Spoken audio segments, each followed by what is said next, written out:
Bismillahirrahmanirrahim. Assalamualaikum warahmatullahi wabarakatuh.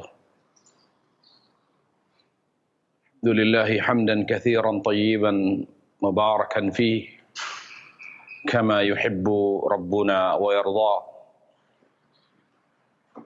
Wassalatu wassalamu al-atammani al-akmalani ala al-mab'uthi rahmatan lil alamin.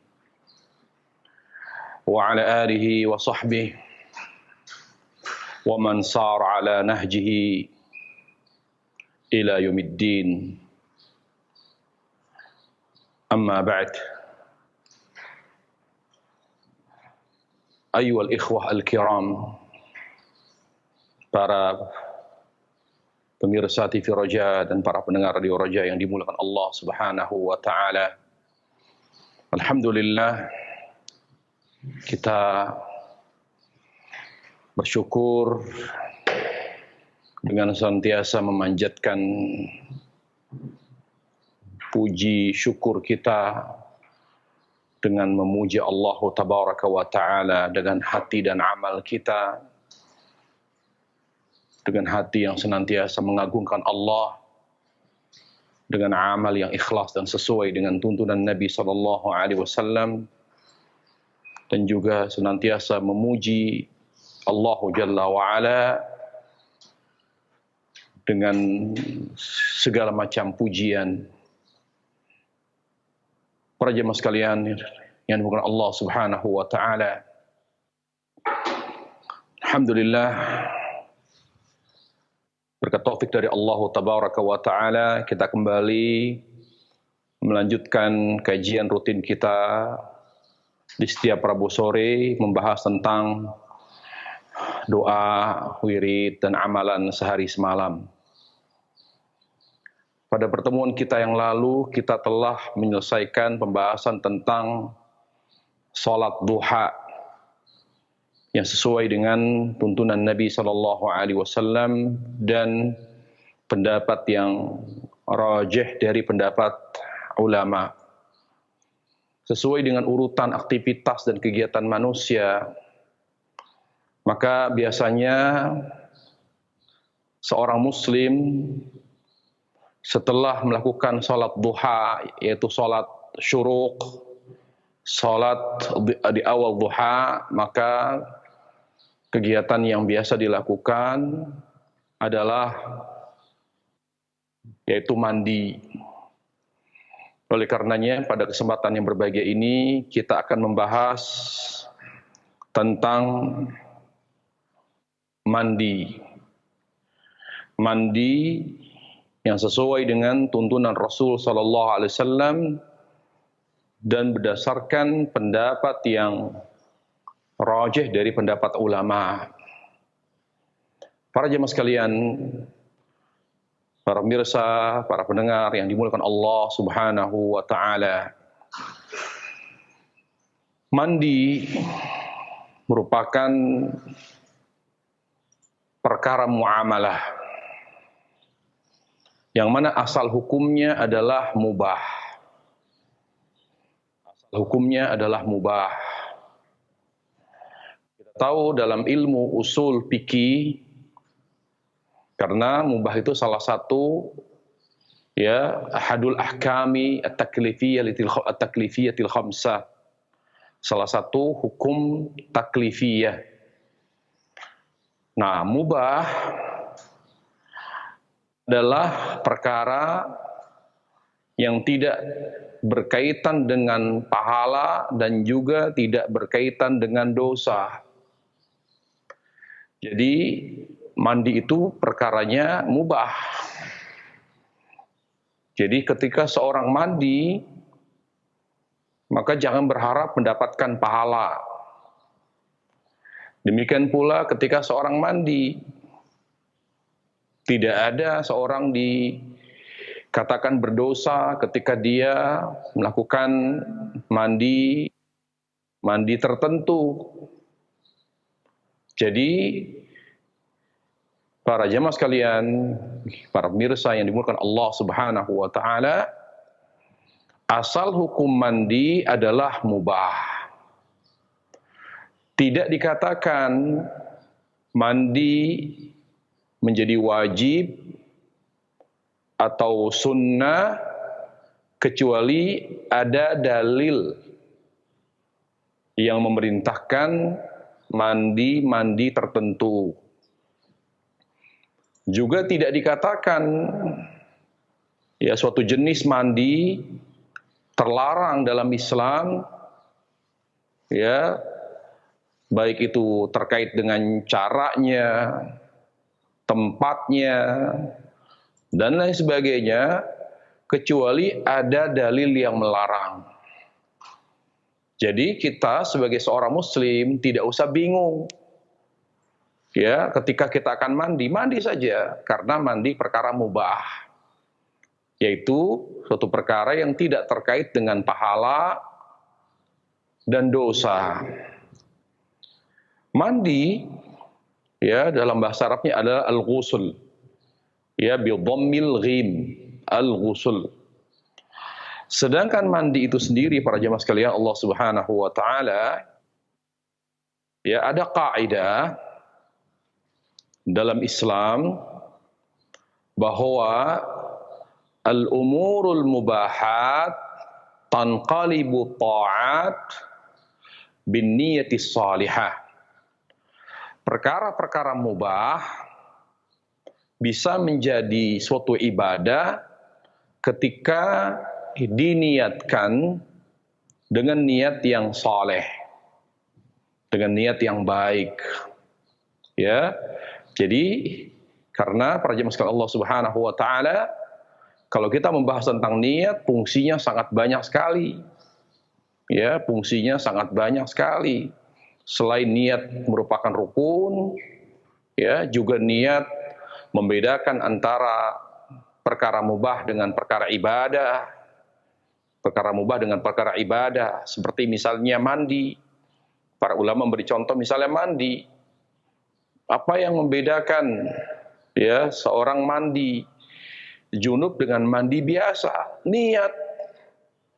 Seandainya seorang mandi junub tidak dengan cara mandi junubnya Rasul sallallahu alaihi wasallam, dia hanya mandi ya meratakan air ke seluruh tubuh, dia basahi seluruh tubuhnya, apakah dia dikatakan mandi junub? Naam, dikatakan mandi junub ketika dia meniatkannya. Ketika dia meniatkannya. Para jemaah sekalian Allah Subhanahu wa taala, suatu perkara bisa menjadi ibadah meskipun tidak ya ada dalil atau belum ada dalil yang memerintahkan perkara mubah tersebut. Allah Jalla wa Ala misalnya menyuruh kita untuk makan dan minum. Ya, Allah Subhanahu wa taala menyuruh kita makan dan minum. Demikian pula Rasul sallallahu alaihi wasallam. Misalnya Rasulullah sallallahu bersabda, "Kulu washrabu kulu washrabu min ghairi sarafin wala makhila." Makanlah dan minumlah tanpa berlebihan dan tanpa ada unsur kesombongan. Tapi apakah makan menjadi ibadah? Tidak. Demikian pula minum. Tapi makan menjadi ibadah ketika seorang makan lalu berniat dengan makan, yaitu dengan makan dengan pola yang sehat, dengan pola makan yang sehat, lalu dia bisa sehat. Dengan kesehatannya, dengan nikmat sehatnya, dia bisa lebih meningkatkan ibadahnya kepada Allah Jalla wa'ala. Maka makannya menjadi ibadah. Demikian pula pada kasus minum, pada kasus pakaian, pada kasus mandi, dan seterusnya. Tapi para jemaah sekalian Allah Subhanahu wa taala. Jadi yang bisa menjadi suatu ketaatan yang tadinya mubah adalah dengan niat yang baik. Tetapi para ulama berijma' perkara maksiat, perkara yang haram tidak bisa berubah menjadi kebaikan ya dengan niat yang baik. Yang bisa berubah menjadi kebaikan dan ibadah kepada Allah Jalla wa'ala hanya perkara mubah. Taib, mandi para ulama menyebutkan Ya, ada yang disebut dengan mandi ibadah, ada yang disebut dengan mandi mandi ritual atau mandi kebiasaan. Jadi kebutuhan seorang untuk mandi. Ya, al-ghusl adi, jadi suatu kebiasaan, kebutuhan seorang untuk mandi. Dan itu bukan mandi yang ibadah. Ada mandi ibadah dan ada mandi kebiasaan, kebutuhan. Apa yang membedakan antara mandi ibadah dengan mandi kebutuhan dan kebiasaan? Para ulama menyebutkan ada beberapa pembeda. Ada dua pembeda atau dua perbedaan yang menonjol antara mandi ibadah dengan mandi kebiasaan dan kebutuhan. Yang pertama adalah niat. Yang membedakan antara mandi ibadah dengan mandi kebiasaan adalah niat. Sebagaimana Nabi sallallahu alaihi wasallam bersabda, "Innamal a'malu binniyat." Setiap amal bergantung daripada niatnya. Yang kedua adalah al-bada'atu bil wudu. Al-bada'atu bil wudu. Di mana ciri-ciri mandi ibadah adalah dimulai dengan wudu berdasarkan hadis Aisyah dan Maimunah radhiyallahu anhuma. Ya, jadi ciri daripada mandi ibadah di mana yang pertama mandi ibadah diniatkan untuk melakukan mandi tertentu, apakah dia mandi junub, mandi dari haid dan nifas, mandi Jumat dan seterusnya. Yang kedua, pembeda yang kedua antara mandi ibadah dengan mandi biasa adalah dimulai mandi ibadah dimulai dengan wudu meskipun hukumnya sunnah. Nah, dan sebagian ulama menambahkan perbedaan yang ketiga adalah al-bidayatu bisyaqqil aiman. Jadi mandi ibadah disunnahkan untuk dimulai dari sisi kanan. Ya, al-bidayah bisyaqqil aiman. Jadi ketika seorang mandi junub misalnya, maka disunnahkan menyiram bagian tubuh sisi kanan terlebih dahulu, karena hal itu merupakan sunnah pada proses mandi ibadah kepada Allah tabaraka wa ta'ala. Kemudian para jemaah sekalian, Allah subhanahu wa ta'ala tentang mandi dalam Islam, mandi ibadah dalam Islam itu ada beberapa macam. Jadi mandi ini adalah mandi yang ada perintahnya dari Allah tabaraka wa ta'ala dan Rasulnya sallallahu alaihi wasallam. Apakah mandi tersebut bersifat wajib atau sunnah? Al-Imam Ibnu Hajar Al-Asqalani rahimahullahu ta'ala menyebutkan ada beberapa macam mandi. 3 di antaranya adalah mandi yang disepakati oleh para ulama akan wajibnya mandi tersebut. Jadi ulama berijma, sebagaimana nukil Ibnu Hajar Asqalani, bahwa ada 3 jenis mandi yang wajib. Tidak ada khilaf di antara para ulama akan wajibnya 3 mandi tersebut. Yang pertama adalah al-ghuslu minal janabah, mandi junub. Yang kedua al-ghuslu minal haid, mandi setelah bersih dan suci dari haid. Yang ketiga adalah al-ghuslu minan nifas. Mandi setelah bersih dan suci dari nifas. Selain 3 jenis dan macam mandi tersebut, terjadi khilaf para ulama tentang hukumnya. Ada beberapa jenis mandi yang diperselisihkan hukumnya oleh para ulama antara wajib dan sunnah. Yang pertama yaitu mandi Jumat. Para ulama berbeda pendapat tentang hukum mandi Jumat. Sebagian mengatakan wajib, sebagian mengatakan sunnah. Jumhur ulama mengatakan mandi Jumat adalah sunnah. Sementara sebagian ulama, yaitu riwayat dari Imam Malik dan Ahmad, dan juga pendapat Ibnu Hazm Al-Dhahiri rahimahullahu ta'ala, mereka mengatakan bahwa mandi Jumat hukumnya wajib. Berdasarkan sabda Nabi SAW, yaitu melalui hadis Abi Sa'id Al-Khudri radhiyallahu an, di mana Nabi SAW bersabda dalam hadis ini sahih dari Imam Bukhari dan Muslim, ghuslu yaumil jum'ati wajibun ala kulli muhtalim. Mandi di hari Jumat, yaitu mandi untuk sholat Jumat, wajib atas setiap laki-laki yang baligh. Ya, ini salah satu dalil para ulama yang mewajibkan mandi Jumat.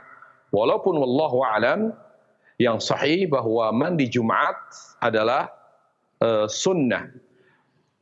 Dari mana kewajiban atau hukum wajib mandi Jumat menjadi sunnah? Hadis yang memalingkan dari hukum wajib mandi Jumat dari wajib menjadi sunnah adalah hadis Samrah bin Jundub. Ya, Samrah bin Jundub, dan hadis itu sahih. Ya, hadis itu sahih, dihasankan oleh Syekh Albani. Hadis itu adalah hadis yang hasan, dihasankan oleh Syekh Albani rahimahullahu taala. Ya, yaitu hadis Samrah bin Jundub berkata, "Man tawaddaa yaumal jum'ah fabiha wa ni'mat, fabiha wa ni'mat. Wa man ightasala fal ghusl afdal." Barang siapa yang berwudu pada hari Jumat, maka itu suatu hal yang baik. Lihat kata Nabi alaihissalam, "Man tawaddaa yaumal jum'ati fabiha wa ni'mat." Barang siapa yang hanya berwudu pada hari Jumat, maka itu suatu hal yang indah dan baik. Wa man ightasala, tetapi yang mandi, fal ghuslu afdal, maka mandi itu lebih baik. Ini jelas sekali hadis yang memalingkan dari hukum wajib kepada sunnah. Ya. Kemudian mandi ibadah yang juga diperselisihkan hukumnya oleh para ulama antara wajib dan sunnah adalah mandi di hari Id. Apakah itu hari Idul Fitri maupun Idul Adha. Dasar dalilnya, dasar dalil disunnahkannya atau disyariatkannya mandi di hari Id adalah beberapa hadis dari Nabi SAW. Hadis riwayat Ibnu Majah. Anna Nabi sallallahu alaihi wasallam kana yaghtasilu yaumal fitri wal adha. Nabi sallallahu alaihi wasallam di hari Idul Fitri Adha itu mandi, yaitu melakukan mandi ibadah. Kemudian juga ada athar dari Ali bin Abi Thalib, di mana ada seorang bertanya kepada Ali tentang mandi. Lalu Ali menjawab karena dia tidak begitu paham pertanyaan dari orang tersebut. Beliau menjawab, "Ightasil kulli yaumin in syi'ta." Kamu silakan mandi setiap hari, silakan, tidak ada larangan. Faqala la. Al-ghusl ladzi huwal ghusl. Yang saya maksud adalah mandi ibadah. Mandi ibadah itu apa saja? Apa kata Ali? Dan athar ini sanadnya sahih sebagaimana diriwayatkan Imam Baihaqi dalam sunannya dan juga Imam Syafi'i dalam mustadnya, di mana Ali ketika ditanya tentang mandi ibadah, beliau sebutkan beberapa mandi ibadah. Yang pertama, yaumul jum'ah, yaumu arafah, wa yaumun nahar, wa yaumul fitr, yaitu mandi di hari Jumat, mandi ihram, mandi di hari Arafah, karena pada saat maksudnya mandi Arafah itu mandi ihram, karena seorang yang melakukan haji tamattu, jadi dia baru mulai mandi karena dia baru mulai ihram pada tanggal pada hari Tarwiyah, yaitu tanggal 8 Dzulhijjah, ya, pada tanggal 8 Dzulhijjah. Nah, kemudian hari Nahar, hari Idul Adha, wa yaumul fitr, dan hari Idul Fitr. Jadi dari dalil-dalil yang ada ini, ya, maka para ulama berdalil akan bahwa mandi Id di hari Id adalah ibadah. Apa hukumnya? Yang sahih sunnah. Yang sahih adalah sunnah. Kenapa? Karena tidak ada dalil wallahu alam yang lafadznya perintah. Kita tahu ada kaidah mengatakan kalau suatu ibadah tetapi hanya berdasarkan perbuatan Nabi, maka perbuatan Nabi kalau itu merupakan syariat yang juga berlaku bagi umatnya, maka hanya dipahami sunnah. Karena kalau suatu perkara, suatu amal dinyatakan wajib, harus ada perintahnya. Kalau sekedar perbuatan Nabi alaihissalam, maka puncaknya hanya dipahami sekedar sunnah. Karena ada kaidah lain berkata, karena harus ada perintah, yaitu al-amru yaqtadil wujub, bahwa perintah itu melahirkan hukum wajib.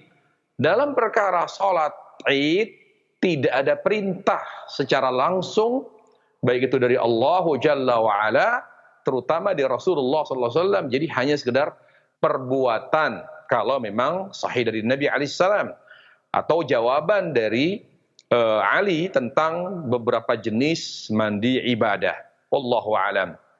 Kemudian yang berikutnya adalah yang merupakan mandi ibadah adalah mandi, ya, mandi ihram. Yang berikutnya adalah mandi ihram. Ketika seorang akan berihram, maka disunnahkan untuk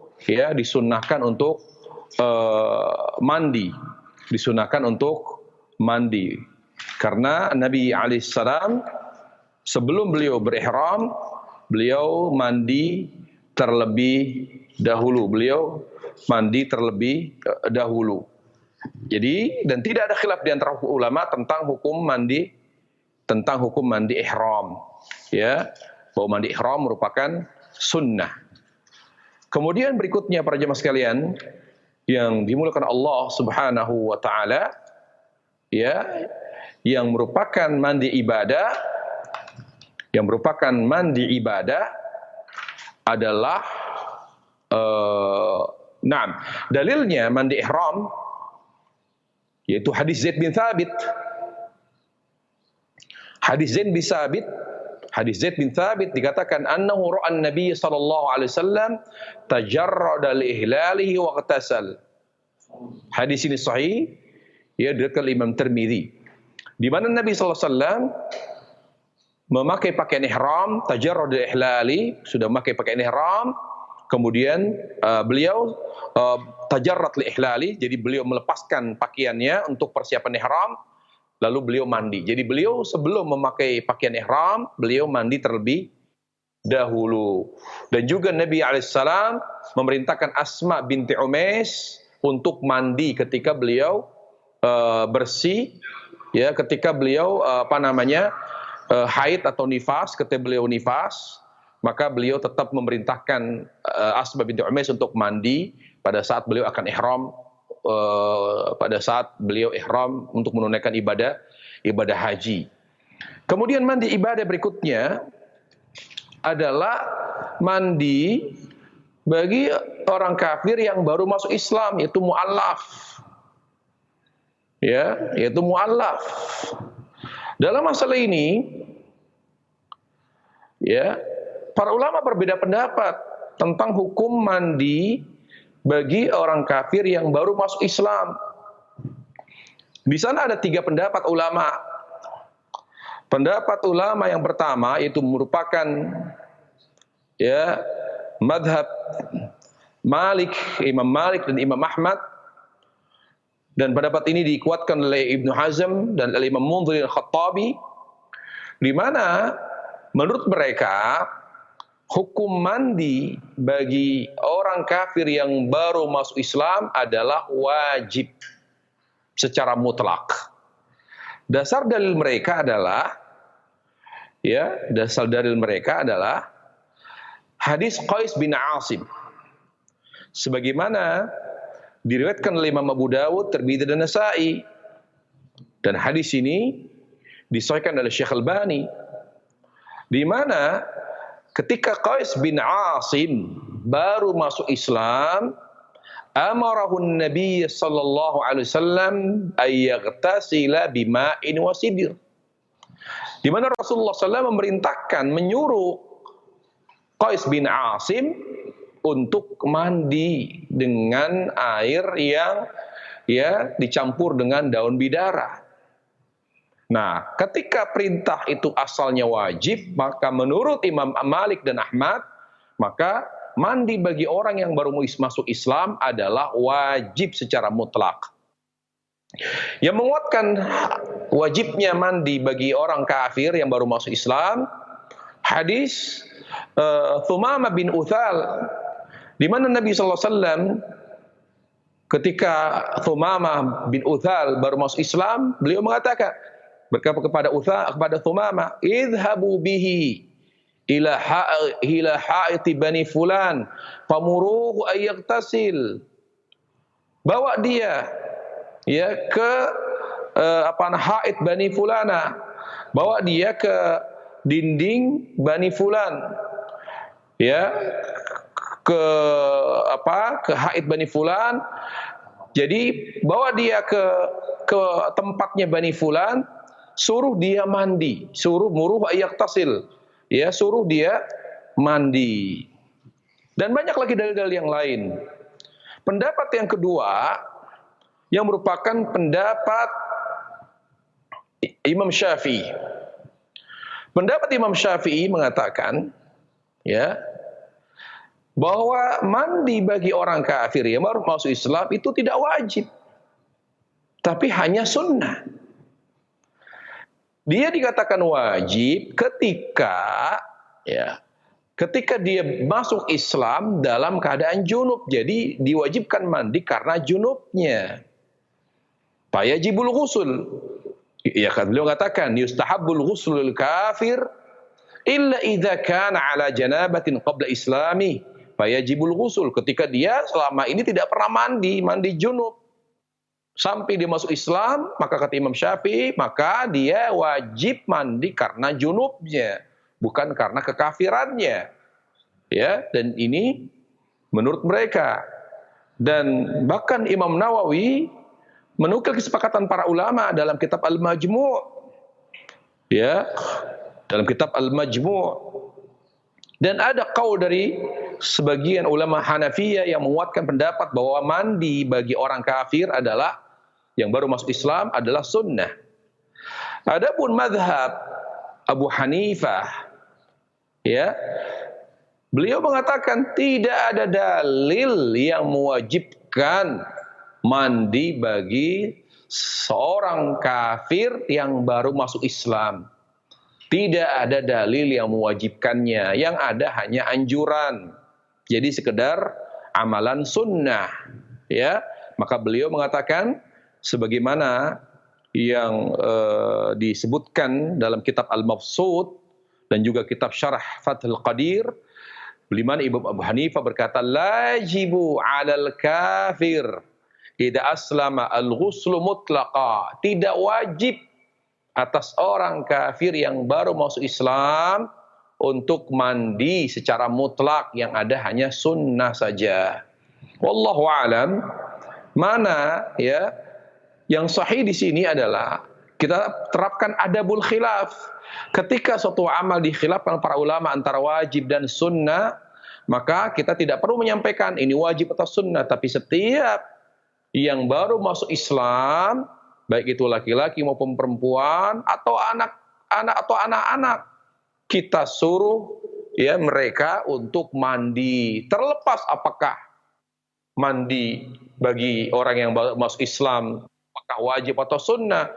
Jadi khurujun minal khilaf, dalam rangka menghindari perbedaan pendapat para ulama, karena memang jelas sekali dalilnya bahwa mereka sepakat bahwa mandi bagi orang kafir yang baru masuk Islam adalah ibadah. Mereka sepakat. Makanya kita anjurkan siapapun yang baru masuk Islam untuk melaksanakan mandi ibadah sebagaimana yang diperintahkan oleh Rasulullah sallallahu alaihi wasallam. Kemudian para jemaah sekalian yang dimuliakan Allah Subhanahu wa taala, mandi ibadah berikutnya ya. Mandi ibadah berikutnya adalah mandi ketika seorang baru sadar dari pingsan. Dan ini ibadah berdasarkan dalil yang sahih diriwayatkan oleh Bukhari Muslim. Jadi ketika seorang baru sadar dari pingsan, ya, maka disunnahkan untuk mandi. Dalilnya apa? Sebagai saya sebutkan tadi, di mana Nabi alaihissalam irtasala minal ighma. Di mana Rasulullah SAW beliau mandi setelah beliau pingsan. Wadzalika kana fi maradhi mauti. Ya. Jadi ketika beliau sakit-sakitan pada saat mendekati ajal beliau pingsan. Dan beliau mandi setelah pingsan. Waqad nuqila al-ijma'u 'ala istihbabi. Dan para ulama berijma' bahwa mandi ya bagi seorang yang baru sadar dari pingsan adalah sunnah. Sebagian ulama mengkiaskan mandi ini dengan mandi orang yang baru waras. Orang yang baru kembali normal dari kegilaan atau ketidakwarasan atau dari kelainan jiwa. Ketika seorang sudah berhasil disembuhkan dari kelainan jiwa, maka disunnahkan untuk mandi. Wa qasal ulama al-ifaqa minal junun 'alal ighma. Jadi ketika seorang mengalami ketidakwarasan jiwanya, ada kelainan jiwa bertahun-tahun sekian lama, setelah itu alhamdulillah bi ni'mati minallah, bi rahmatillah, berkat rahmat dari Allah Jalla wa ala, akhirnya dia sembuh kembali normal, maka disunnahkan untuk mandi. Kemudian berikutnya, mandi ibadah adalah mandi ketika seorang akan masuk Mekah. Jadi ini tidak terkait dengan dengan ihram, di mana setiap seorang akan mandi, setiap orang akan masuk ke Mekah disunnahkan untuk mandi berdasarkan hadis Abdullah bin Umar, annahu kana la yaqdimu Makkah illa bata bi dhi tuwa hatta yusbih wa yaghtasil thumma yadkhulu Makkah nahara wa yadhkuru 'anin Nabi sallallahu alaihi wasallam annahu fa'ala. Hadis riwayat Bukhari Muslim. Jadi disunahkan bagi akan masuk Mekah, baik dalam keadaan ihram atau dalam keadaan tidak sedang ihram, maka sunnah bagi akan masuk kota Mekah, ya, karena jelas ada perbatasannya itu. Jadi Mekah yang sudah melampaui batas haram, maka sebelum masuk disunnahkan untuk mandi. Kata Ibnu Umar dulu, setiap beliau akan masuk kota Mekah, beliau bermalam dulu di namanya wilayah Ditua. Sampai pagi beliau mandi baru masuk kota Mekah di siang harinya. Lalu ditanya, kenapa beliau mandi sebelum masuk Mekah? Beliau katakan, karena ini pernah dilakukan oleh Rasulullah sallallahu alaihi wasallam. Kemudian mandi ibadah berikutnya ya adalah mandi bagi yang memandikan mayit. Jadi setelah memandikan mayit disunnahkan untuk mandi berdasarkan hadis Abu Hurairah radhiyallahu an, karena hadis ini hadis hadis Abu Hurairah dihasankan oleh Ibnu Hajar dan juga oleh Al-Albani rahimahullahu taala, di mana bunyi hadis Abu Hurairah adalah man ghassala maitan falyaghtasil. Barang siapa yang memandikan mayit atau jenazah, maka hendaknya dia mandi. Hadis ini adalah hadis yang hasan. Makanya para jemaah sekalian Allah Subhanahu wa taala, bagi yang telah memandikan mayit atau jenazah disunnahkan baginya untuk mandi. Kemudian mandi ibadah berikutnya adalah mandi ya yang disunnahkan bagi yang akan melakukan hubungan intim suami istri untuk ronde kedua. Jadi ketika dia ingin melakukan jima atau hubungan intim kembali dengan istrinya, maka disunnahkan ya bagi laki dan suami tersebut untuk kembali mandi. Kalau itu merasa berat, maka disunnahkan untuk berwudu. Tapi kalau dia memang sanggup mungkin untuk menambah stamina dan kekuatannya, maka disunnahkan untuk mandi ketika dia akan melakukan hubungan intim kembali dengan istrinya. Berdasarkan hadis Abi Rafi', anna an-nabiy sallallahu alaihi wasallam tafa dhata lailatin ala nisa'i yaghtasil 'inda hadhihi wa 'inda hadhihi. Qala faqultu ya Rasulullah, ala taj'aluhu wahida? Qala hadha azka wa atyab wa athhar. Dari Abi Rafi' bahwa Nabi SAW pernah menggilir istri-istrinya dalam satu malam. Jadi beliau setiap habis hubungan dengan istri yang pertama, lalu beliau menggilir istri yang lain, beliau mandi dulu. Jadi setiap akan menggilir istri yang lain, beliau mandi. Dan demikian seterusnya. Ketika akan menggilir istri yang lain, beliau mandi lagi. Lalu kata Abu Rafi', ya Rasulullah, kenapa tidak mandinya sekalian saja?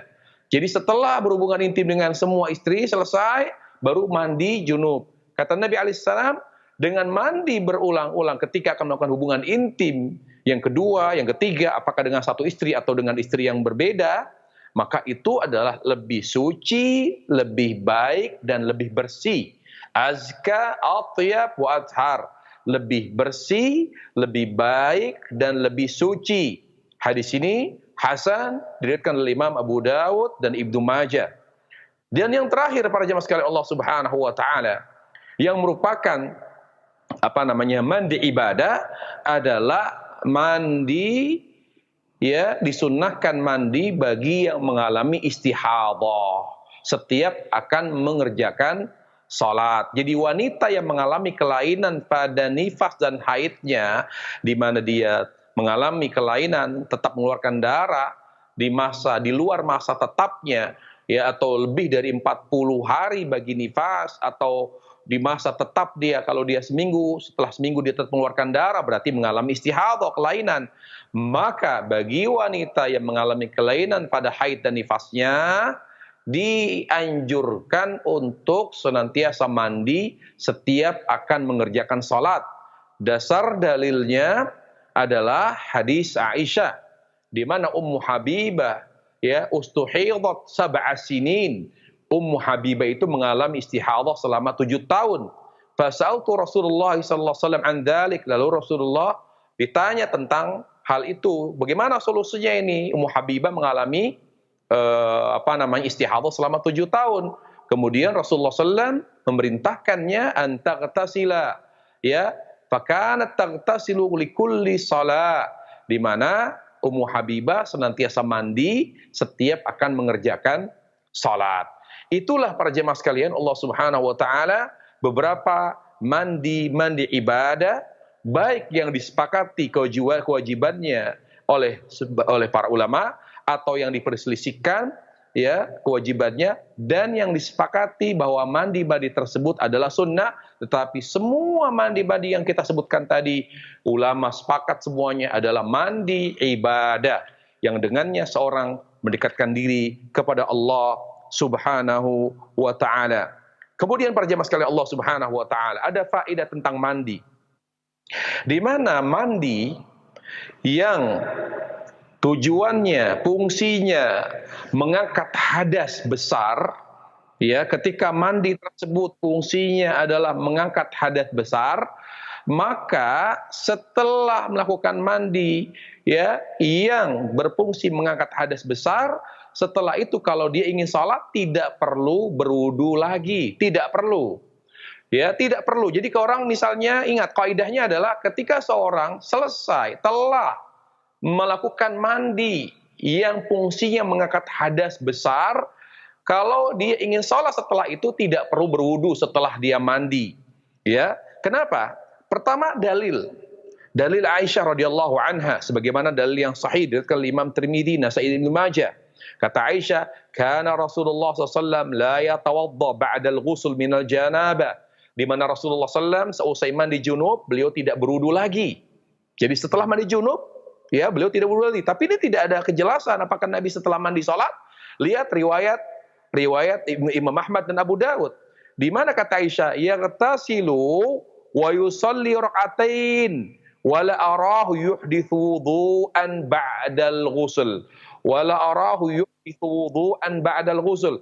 Riwayat Imam Ahmad dan Abu Daud jelas sekali di mana Nabi mandi junub, kemudian beliau salat 2 rakaat, itu salat apa?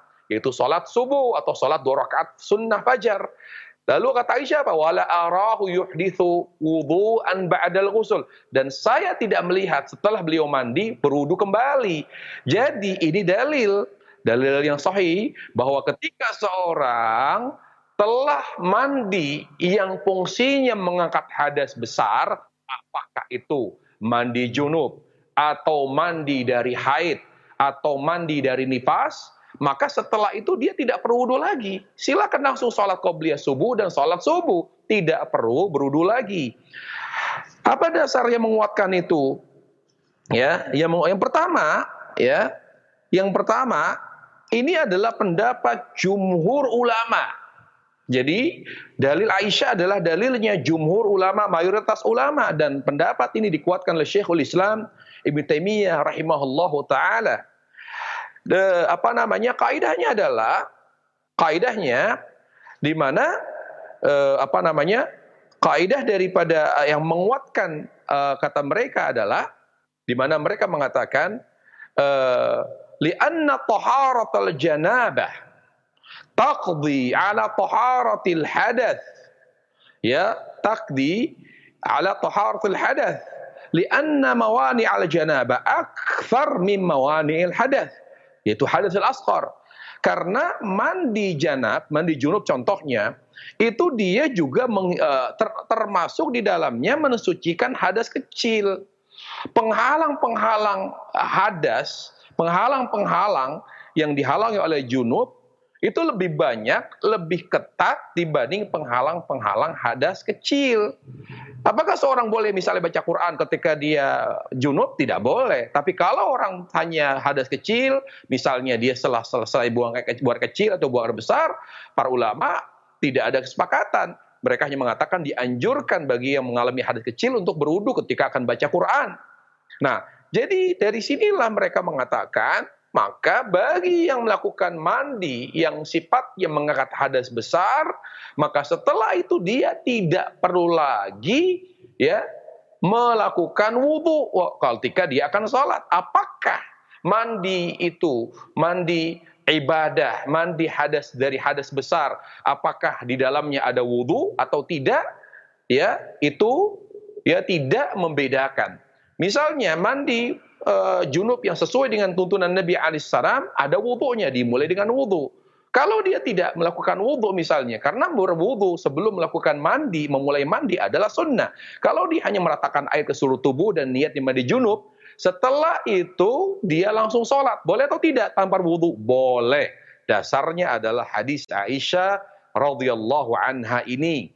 Kemudian para jemaah sekalian, yang terakhir daripada pembahasan tentang mandi pada sore hari ini adalah ketika seorang misalnya, ya, ketika seorang mengalami junub dan juga akan mandi Jumat pada hari Jumat dan juga mengalami junub. Apakah dia perlu melakukan mandi 2 kali atau cukup mandi 1 kali tapi dengan dua niat? Yang sahih menurut pendapat mayoritas ulama, ketika seorang di pagi hari mengalami junub dan dia juga ingin sekalian mandi Jumat, maka sebaiknya cukup baginya 1 kali mandi ya dengan 2 niat, niat mandi junub dan niat mandi Jumat. Dan ini adalah pendapat mayoritas ulama. Bahkan Al-Imam Ibnu Qudamah dalam Al-Mughni menukil ijma', walaupun ijma'nya dibatalkan oleh Imam Ibnu Hazm dalam Muhalla dan juga ya disanggah oleh Imam Al-Albani rahimahullah dalam kitab Tamamul Minnah. Jadi ala kulli hal, bagi seorang yang junub di pagi hari dan dia akan mandi karena dia sholat subuh, tapi juga dia ingin sekaligus atau sekalian mandi Jumat, maka sebaiknya 1 kali mandi dengan 2 niat, karena ini sejalan dengan inti agama Islam. Agama Islam adalah agama yang mudah, sebagaimana yang Allah katakan, yuridullahu bikumul yusra wala yuridu bikumul usra. Allah selalu menginginkan kemudahan bagi kalian dan Allah tidak pernah menginginkan kesulitan. Demikian para jemaah sekalian, pembahasan kita tentang mandi yang sesuai dengan tuntunan Nabi alaihissalam dan juga sesuai dengan pendapat yang rajih dari pendapat ulama. Wabillahi taufiq wal hidayah. Wa sallallahu wasallam wa barak ala nabiyina Muhammad wa ala alihi wa sahbihi wasallam walhamdulillahi rabbil alamin. Nah Ustaz, jazakallah khairan Ustaz, barakallahu fiik atas materi yang telah sampaikan di kesempatan sore hari ini Ustaz. Dan untuk berikutnya ikhwatal Islam azani Allahu wa iyyakum, kami buka sesi interaktif soal jawab bagi Anda yang ingin bertanya. Ya, silakan. Waalaikumsalam. Ya, assalamualaikum. Waalaikumsalam. Ya, dengan siapa Ibu dan berada di mana? Ibu Ira di Sumatera. Ibu Ira di Sumatera. Silakan Ibu Ira. Mau bertanya Pak. Ya, silakan. Itu, Pak, kalau head itu kalau belum selesai tidak boleh cukur rambut atau memotong kuku, mandi. Assalamualaikum. Ya, waalaikumsalam warahmatullahi wabarakatuh. Dan kami persilakan kepada Ustaz untuk menjawabnya. Silakan Ustaz. Seorang wanita yang haid tidak terlarang untuk mencukur rambut, ya, memotong kuku tidak dilarang, karena memang pada asalnya hal-hal itu adalah mubah, tidak terlarang kecuali memang ada dalil yang melarang. Jadi boleh, tidak terlarang, tidak ada larangan seorang yang sedang haid, wanita yang sedang haid atau nifas mencukur rambut, memotong rambut, merapikan rambut, memotong kuku dan lain sebagainya, tidak ada larangan. Wallahu a'lam.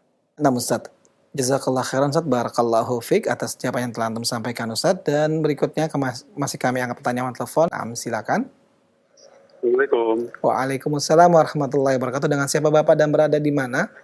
Dengan Budi di perjalanan. Dengan Pak Budi di perjalanan. Silakan Pak Budi, pertanyaannya. Ya, terkait tadi dengan bahwa kalau sudah mandi besar seperti mandi janabah itu tidak perlu wudu.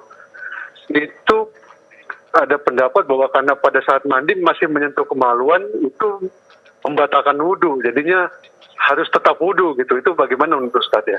Baik, terima kasih Pak Budi atas pertanyaannya. Cukup Pak Budi? Ya. Cukup, jazakallahu khairan. Wassalamualaikum warahmatullahi wabarakatuh. Waalaikumsalam warahmatullahi wabarakatuh. Wa jazakallahu khairan. Dan kepada Ustaz kami persilakan untuk menjawab. Silakan Ustaz. Rasulullah SAW yang sahih bahwa menyentuh kemaluan ya baik dengan tangan kanan maupun tangan kiri adalah membatalkan wudu. Itu yang sahih. Karena itu adalah hadis yang terakhir dari hadis Nabi sallallahu alaihi wasallam. Kata Nabi alaihi salam, "Man massa farjahu falyatawadda." Barang siapa yang menyentuh kemaluannya maka dia hendaklah berwudu. Jadi kalau maksud dengan ketika seorang misalnya mandi dari junub atau dari haid atau nifas, kalau dia menyentuh kemaluannya di saat mandi, setelah itu dia tidak menyentuh lagi setelah selesai, maka tidak perlu wudu lagi.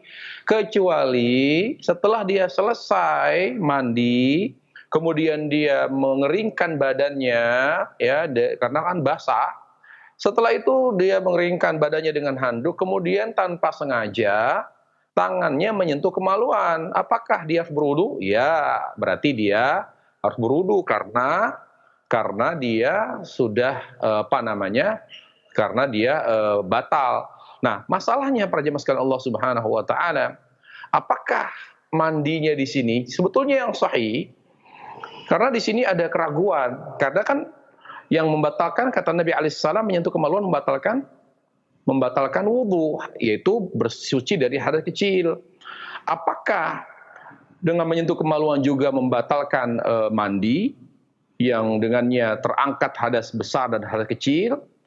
Ala kulli hal, ya, demi ya menjaga kehati-hatian ketika seorang, karena di sini penjelasan Aisyah hanya mengatakan bahwa Nabi alaihissalam selesai mandi dari mandi janabah, beliau tidak wudu. Ya, tidak wudu. Kita lihat hadis yang lain, ketika menyentuh kemaluan kata Nabi berwudu. Maka yang tidak perlu wudu, yang tidak menyentuh kemaluan selesai mandi ketika dia mengeringkan badannya, gitu loh, dengan handuk. Kalau ternyata menyentuh tanpa sengaja atau dengan sengaja, maka sebaiknya berwudu sebelum dia akan mengerjakan salat. Wallahu a'lam. Nah Ustaz, jazakallah khairan Ustaz, barakallahu fiik atas jawaban yang telah Antum sampaikan Ustaz. Dan berikutnya masih kami angkat pertanyaan melalui telepon. Nah, silakan untuk yang selanjutnya. Ya, silakan. Assalamualaikum. Waalaikumsalam warahmatullahi wabarakatuh. Dengan siapa Bapak dan berada di mana? Dengan Abu Sifa di Bekasi, Ustaz. Ya, silakan Abu Sifa. Pertanyaannya apa? Afwan Ustaz, Anda mau tanya, kalau dalam mandi janabah, mandi junub, apakah ada niat khusus nggak? Untuk niat khusus ada nggak hadisnya yang menerangkan itu, Ustaz? Baik. Terus yang kedua, Anda mau tanya satu lagi. Kalau kita habis bersetubuh dengan istri, apakah mandi itu sudah cukup mewakilkan dan tidak perlu berwudu lagi, Ustaz? Mohon Baik. pencerahannya, Ustaz. Jazakallah khair. Barakallahu fikum. Wassalamualaikum warahmatullahi wabarakatuh. Waalaikumsalam warahmatullahi wabarakatuh. Wa fiik barakallah wa jazakallah khairan. Dan kepada Ustaz kami persilakan untuk menjawab. Silakan Ustaz. Nah, mandi khusus niat ya, niat untuk melakukan suatu amal termasuk mandi itu harus dilakukan. Yang disebut dengan niat khusus, karena niat itu merupakan rukun. Kalau kita lihat pembahasan tentang mandi junub misalnya, maka para ulama menyebutkan dua syarat sahnya mandi junub adalah dua. An-niyah wa ifadatu al-ma'ala sa'iril jasad. Yang pertama niat, yang kedua adalah meratakan air ke seluruh tubuh. Itu dua rukun mandi junub. Dua rukun mandi haid, mandi nifas. Kalau seandainya seorang tidak niat secara khusus, tidak sah. Karena Rasulullah SAW bersabda, innamal a'malu binniyat, bahwa setiap amal bergantung niat. Dan niat menurut sebagian ulama adalah syarat sahnya ibadah. Kata Syekh Sa'di rahimahullahu taala dalam Qawaid Sa'diyahnya, beliau mengatakan an-niyatu syartun li sihhatil amal, bahwa niat merupakan syarat sahnya amal. Jadi ketika seorang mandi junub tidak dengan niat khusus, ya, karena dengan niat khusus membedakan antara mandi ibadah, mandi junub dengan mandi biasa. Apa yang membedakan seorang mandi di pagi hari kalau dia junub? Ya, kalau dia tidak niat. Kalau dia tidak niat berarti apa yang dilakukan? Mandi biasa, mandi pagi.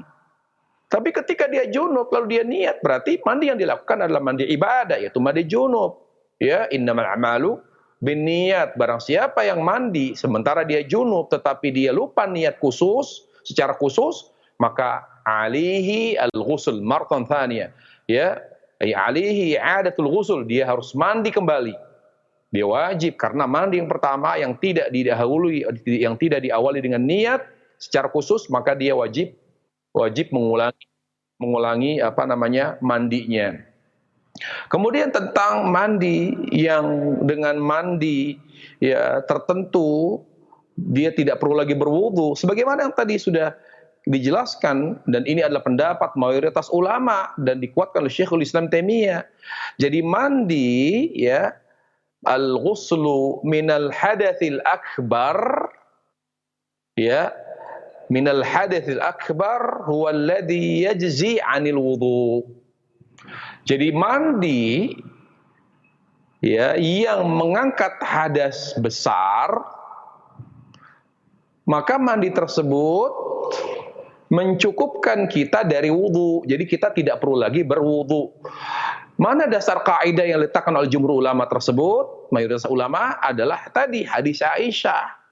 Karena kalau orang sudah melakukan suatu perbuatan, misalnya mandi, dan mandinya itu mengangkat hadas besar, termasuk otomatis hadas kecil pun terangkat. Dan tidak sebaliknya, seorang berwudu misalnya, Seorang yang junub hanya berwudu, apakah terangkat hadas besarnya? Tidak. Yang terangkat hadas kecil. Hadas besar belum.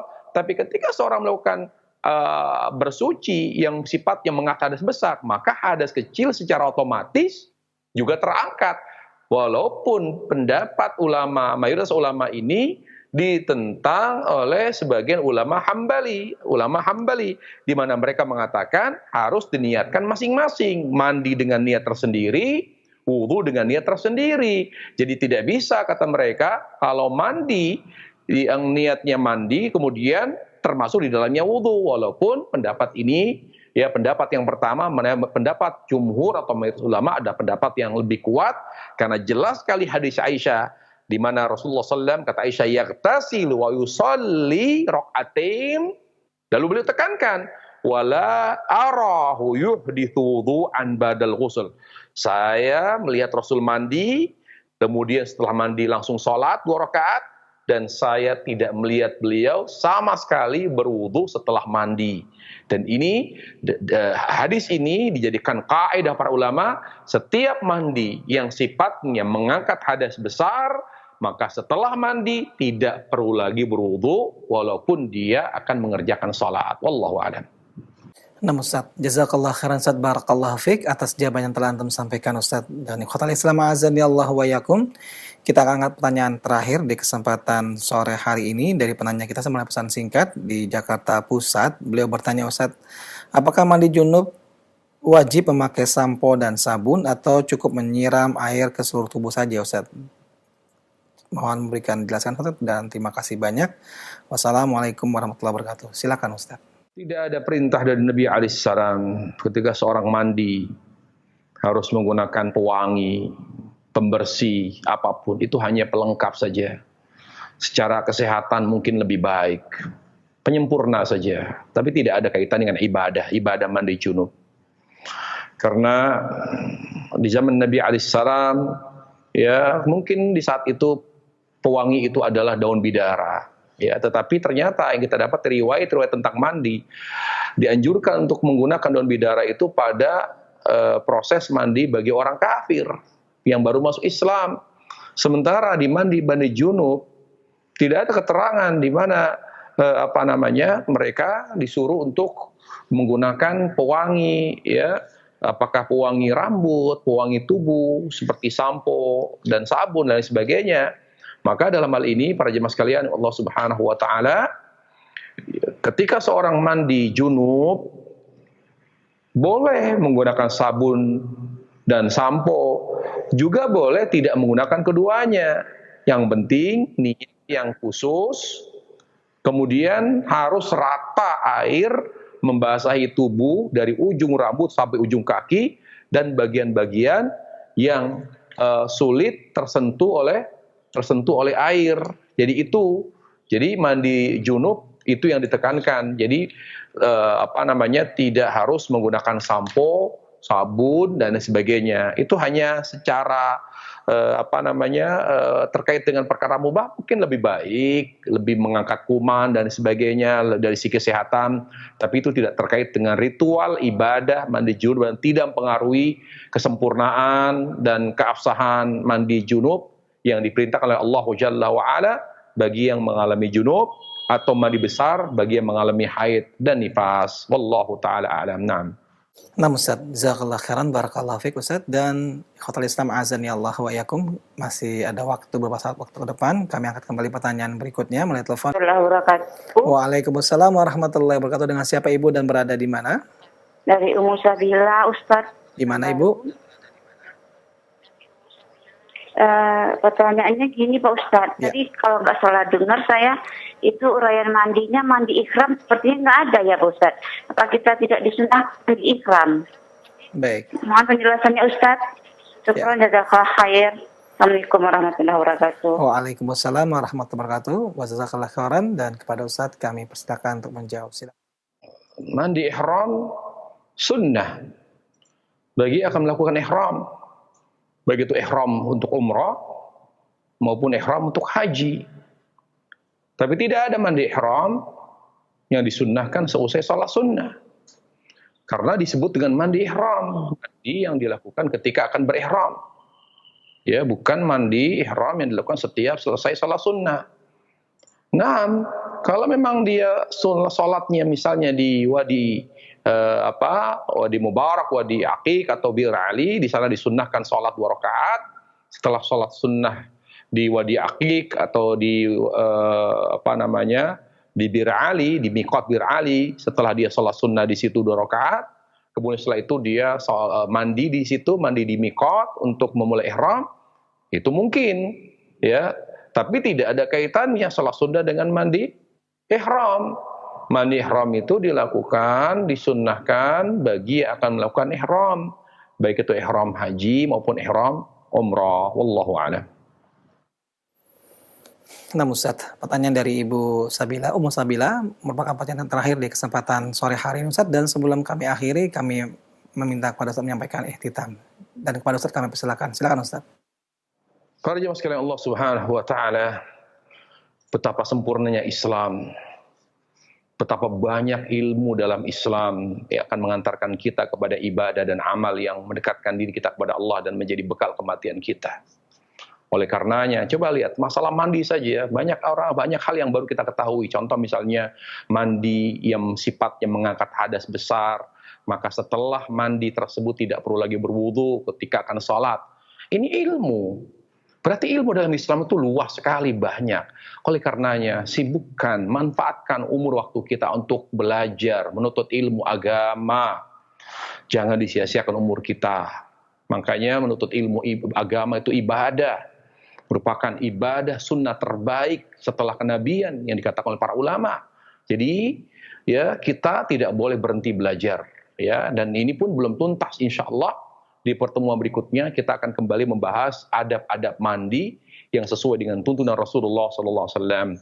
Demikian penutup daripada kajian sore hari ini. Semoga bermanfaat dan saya mohon maaf segala kekurangan kesalahan. Wabillahi taufiq hidayah. Wassallallahu wasallam wa barak ala Nabi Muhammad wa ala alihi wa sahbihi wasallam. Subhanakallah bihamdik asyhadu an la ilaha illa anta astaghfiruka wa atubu ilaik. Assalamualaikum warahmatullahi wabarakatuh.